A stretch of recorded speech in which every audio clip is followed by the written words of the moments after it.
कालों का वर्णन चल रहा था, जिसमें 5 काल तक कथन हो चुका था। इसके आगे 6वां काल प्रारंभ होता है। तो आचार्य महाराज उसके विषय में कहते हैं, अस्मिन् षष्ठे काले मनुष्यायु 20 वर्षात्मकम एव भवन्ति। इस 6ठे काल में मनुष्यों की आयु मात्र उत्कृष्ट आयु 20 वर्ष की ही होगी। शरीरोच्छेदश्च हस्तत्रय प्रमाणम, और शरीर का उच्छेद 3 हाथ उत्कृष्ट उच्छेद रहेगा। सार्ध हस्तत्रय प्रमाणम वा, अथवा 3 हाथ का रहेगा। मनुष्यायु सर्वैः धूम्रवर्णाः, मनुष्य सभी मनुष्य धूम्र वर्ण के रहेंगे। धूम्र वर्ण धुआं जैसा है, जैसे रहते हैं वैसे शरीर का रंग रहेगा।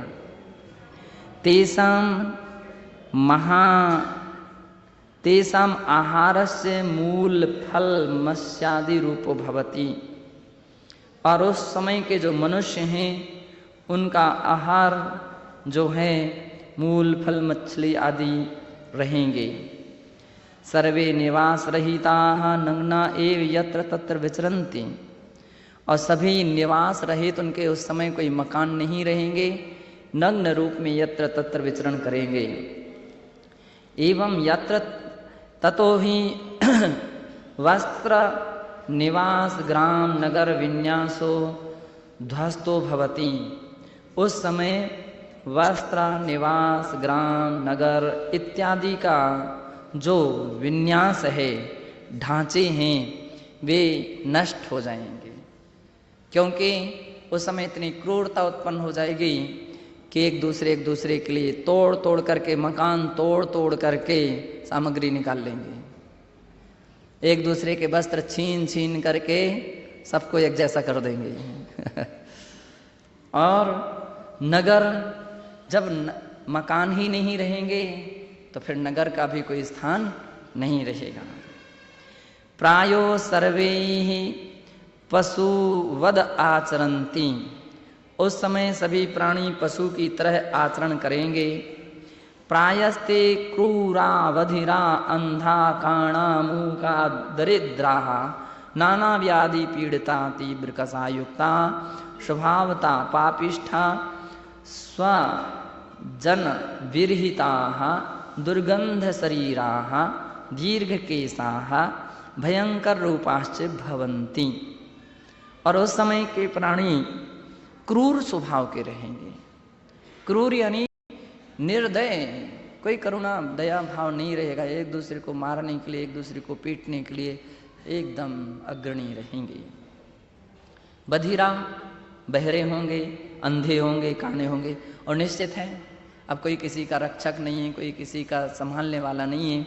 कोई किसी के कान तोड़ेगा, कोई किसी की आंख फोड़ देगा, है ना, कोई किसी की जीभ खींच लेगा। वैसी तो बधिरा, अंधा, काना, मूका और दरिद्रा, आजीविका की कोई दुकान ही नहीं रहेगी, पैसे धन संपदा संभाल करके ही नहीं रख सकते, तो दरिद्र होंगे। नाना व्याधि पीड़िता, हॉस्पिटल नहीं रहेगी, औषधियाँ नहीं रहेंगी, डॉक्टर वैद्य नहीं रहेंगे, तो बस बीमार बने रहेंगे। नाना व्याधि पीड़िता।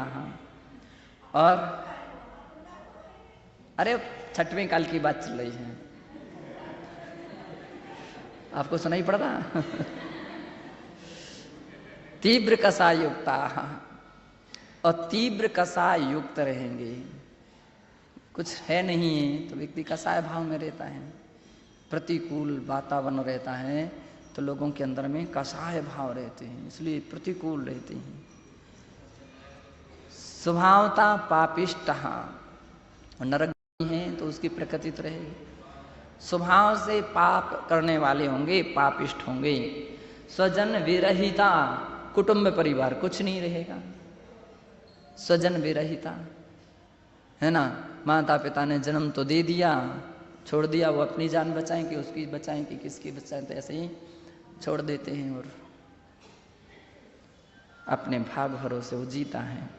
दुर्गंधित शरीरा, और कैसे रहेंगे? दुर्गंधित शरीर,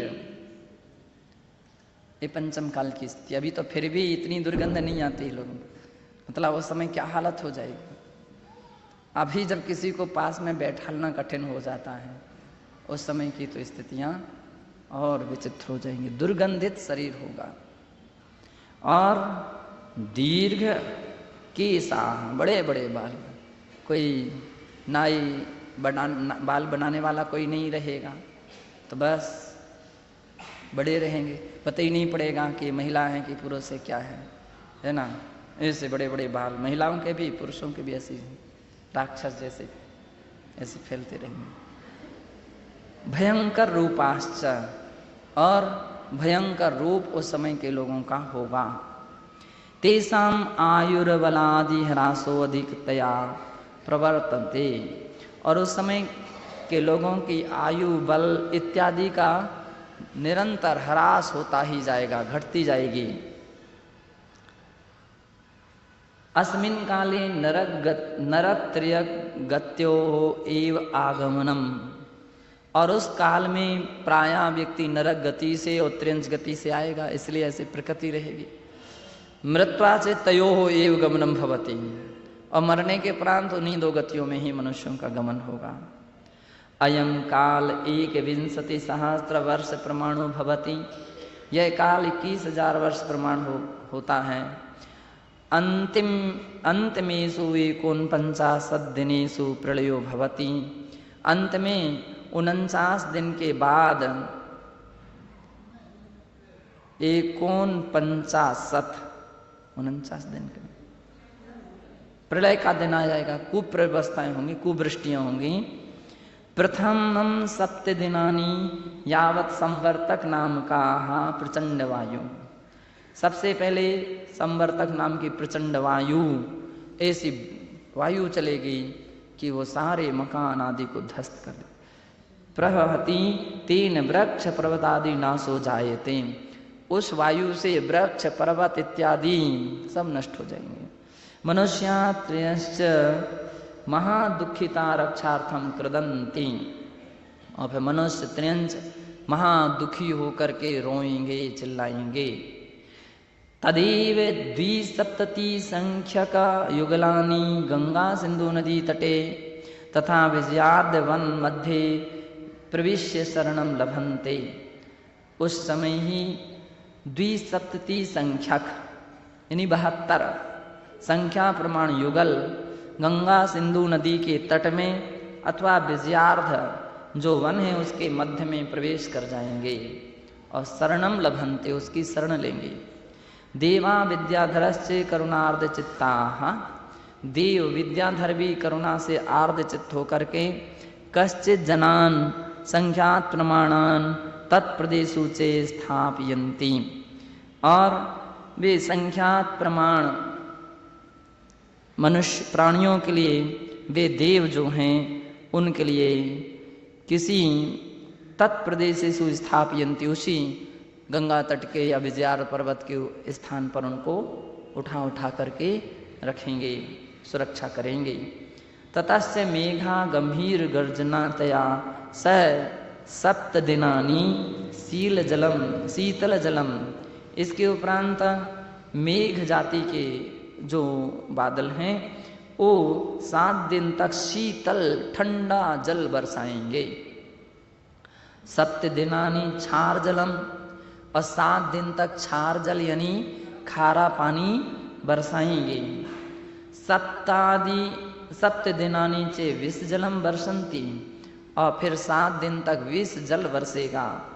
ततश्च ते धूमा धूलि वज्रमः ज्वलंती, और इससे इसके बाद धूमः धूम यानी धुआं, धूलि वज्र तथा ज्वलंती यानी जलती हुई भयंकर ज्वालाएं, इनमें दुष्प्रवेश्य ज्वाला, दुष्प्रेक्ष्य जिसको देखना भी कठिन है ऐसी अग्नि की बड़ी बड़ी भयंकर ज्वालाएं वो जलेंगी, ऐसी इनकी प्रचंड वर्षा होगी। तेषां प्रचंड वर्षा इत्यादि की प्रचंड वर्षा होगी।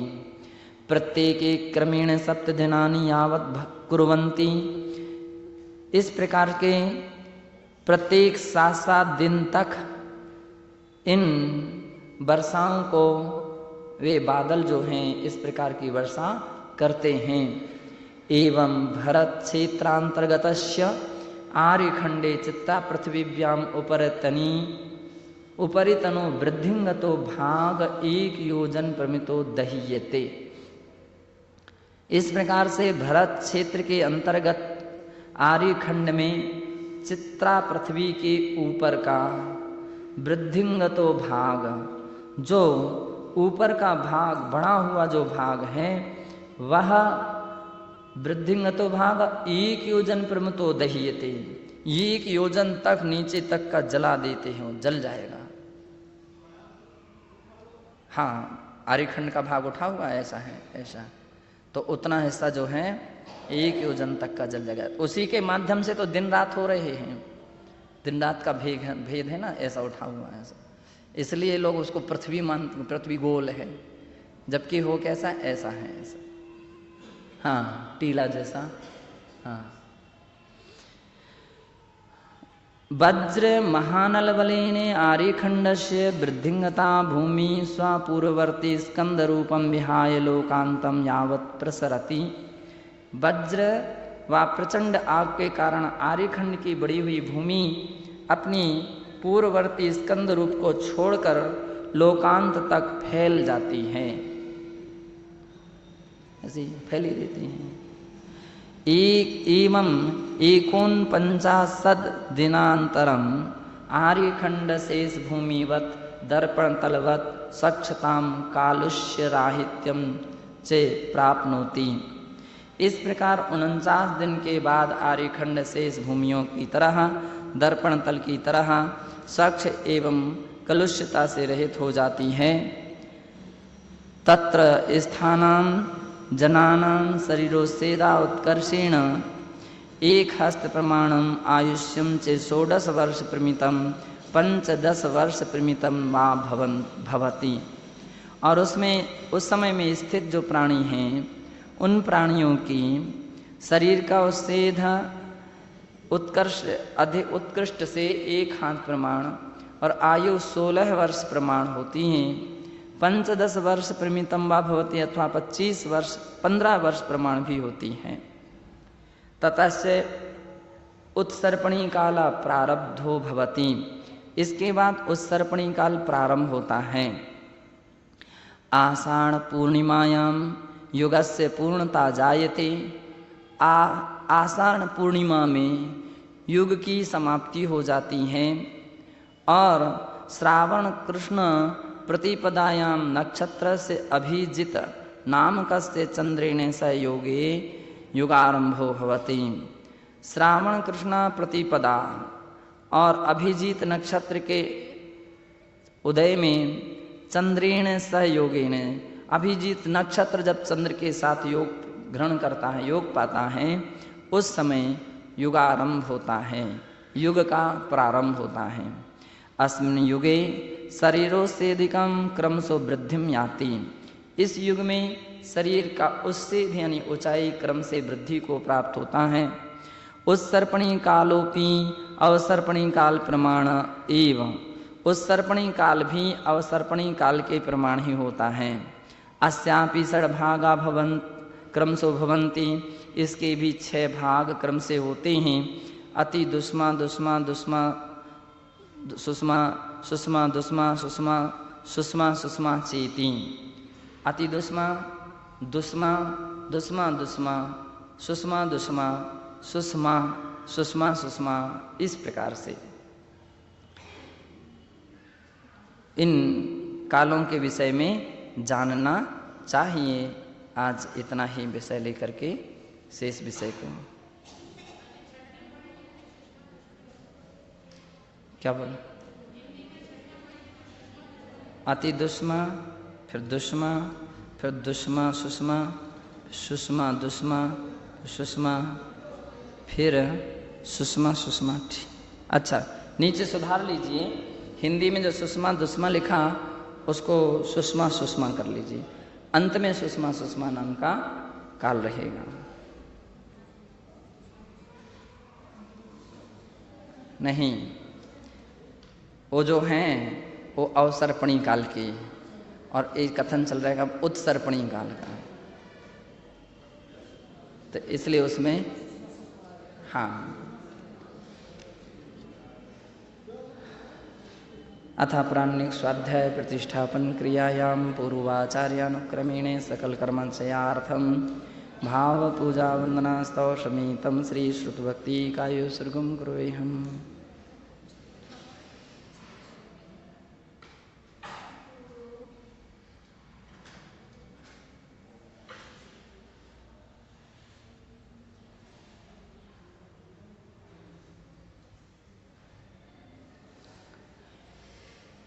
कोटिशतं द्वादश चैव कोट्यो लक्षानि सीतेस्त्यधिकानि चैव पञ्चाशदष्टौ च सहस्रसङ्ख्यामेतच्युतं पंचपदं नमामि अरिहन्तभासयत्थं गणहरदेवीं वन्ध्यं सम्मं पडमामि भक्तिजतो सुदृढाणमहोभिं शिरसा क्षामि वन्ते शुद्धभक्ति काउसगोकौतस्यालोच्यम् अंगो अंग पाहिणे पाहुडे पर्यम्मा सुत पडमाणि योगा पोवे गए चुलिया चेवा श्रुतथै थुई धम्मिकाह्यं नित्यकालम् अच्छिमि पूजिमि वन्दामि नमस्सामि दुःख खो कम खो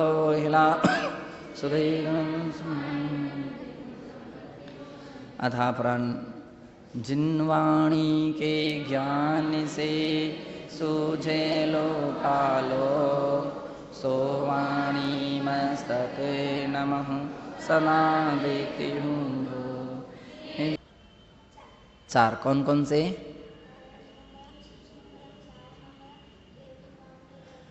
अरहंत, सिद्ध, साधु, केवली, प्रणीत, धर्म। फिर से बोलिए।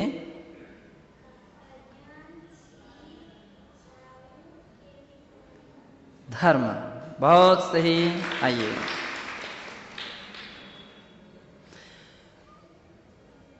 उत्तम कितने होते हैं? हाँ मतलब ये, हाँ एक जने आप खड़े हो। कौन कौन से? ठीक है, अरहंत, सिद्ध, साधु, केवली, प्रणीत, धर्म। प्राकृत में क्या बोलते हो? चत्तारि लोगोत्तमा